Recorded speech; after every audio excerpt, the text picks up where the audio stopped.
paikkaa vapaana tuolla listalla ja toivotaan, että nyt jo erittäin hyvien ehdokkaiden lisäksi saadaan vielä joitain valovoimaisia valtakunnallisesti tunnettuja uusiakin nimiä listalle. Eli tarvitaan vielä muutama kova Soinin vedon vastavedoksi.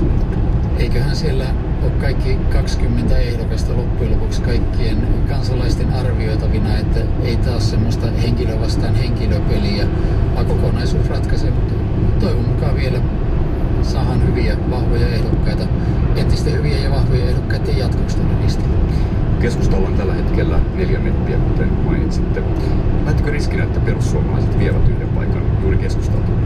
Vaaleissa kysytään ainoastaan sen hetkinen kannatus, eikä sitä, että kuka on mitäkin aikaisemmin äänestänyt. Ja keskustan tavoitteena on tietenkin säilyttää tuo nykyinen meppimäärä. Se on erittäin haastava tavoite, koska myös muilla ryhmillä on omia tavoitteitaan, mutta vaaleihin lähdetään yleensä voittamaan.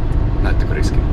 Siellä on monia muitakin hyviä ehdokkaita kilpailemassa samoista äänistä keskustalaisten ehdokkaiden kanssa. Hyvä. Kysytään tässä välissä, että mitä keskustalaisuus teille merkitsee? Keskustalaisuus merkitsee oikeastaan tosi monenlaisia asioita. Minulle itselle se lähtee sellaisesta ihmisyysajatuksesta ja siitä, että meillä on yksilöinä toisaalta paljon vapauksia, mutta niiden vastapainona myös vastuita yhteiskuntaa ja toisiamme kohtaan. Keskustalaisuus on sellaista vastuullista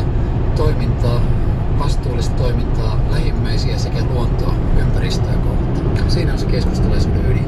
Tänään